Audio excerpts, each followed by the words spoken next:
Valentine is an Arsenal fan. He's up next. Valentine, good evening. Hi lads, good evening, you alright? Is it Valentine's Day or not? Mate, it's far from it.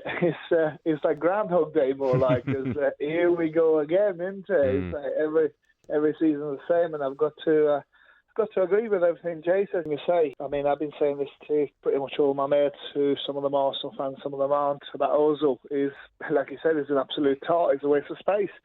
He's so weak, mate. He wouldn't survive in any other team. I mean, if he was that good, why would you want to leave Real Madrid to come down to Arsenal? Mm-hmm. Just ask yourself that question. Probably the same goes for Sanchez.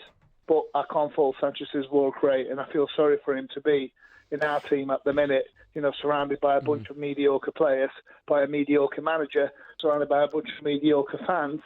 The likes of the Gadget who came on a few calls back, who said he's 21 years old next week and all he's ever known is Arsene Wenger.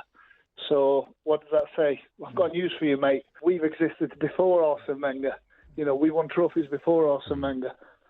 Valentine, can I ask you a question? We speak speak to just about every football fan on this show throughout the course of the 12 months. And I don't know of any set of fans that is split as much as Arsenal fans on whether or not they think their manager should continue. Why do you think that is?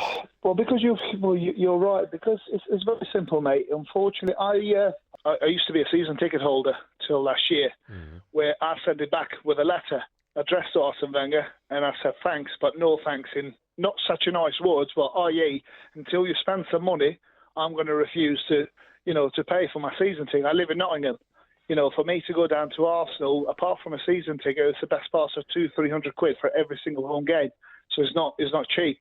So I refused. I've even banned my wife and all my family, friends, to buy any single thing for me, anything related with Arsenal.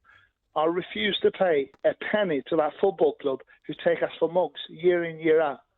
Arsene Wenger is the biggest fraud there is. Arsene Wenger changed Arsenal Football Club. I don't deny that. But he's destroying the legacy. He's destroying all the hard work that he's done. He does it because he's arrogant. He does it because he's got to that point that he's bigger. He thinks he's bigger than Arsenal Football Club. He will never be bigger than Arsenal Football Club. It doesn't matter how long this will take. We will get a new manager. We will get a new chairman. We will get somebody who loves Arsenal just as much as what we do and wants to see Arsenal win trophies. We're not a bank. We're not a NatWest or a Barclays PLC. We're Arsenal Football Club, and we want to win trophies. Like whether you're Arsenal or Millwall or West Ham or Nottingham Forest down the road, it doesn't matter. I live and breathe Arsenal, But when I see performances like tonight, we got battered against Liverpool, at our own patch. We were lucky against Southampton. We didn't deserve the penalty. We didn't deserve the 3 points. As an Arsenal fan, I can't celebrate that, and I didn't. Because sometimes, yes, you need a bit of luck, but it's luck, and we didn't deserve that. But Arsene Wenger is going to be there every season that Arsenal get Champions League football. He will stay.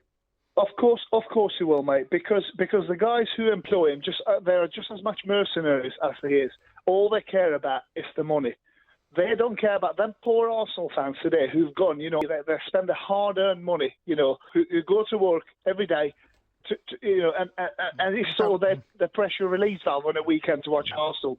Now, by all means, we don't have a right to win every game. Nobody's asking that, because that's not how football works. But we pay the highest ticket prices in the world football. You're telling me that you can't find a better striker than Lucas Perez out there?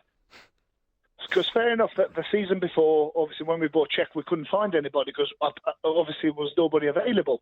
Then the season before that in January, when we needed a centre forward, you go and buy a geezer with a broken back. So how many more years we've got to go through this?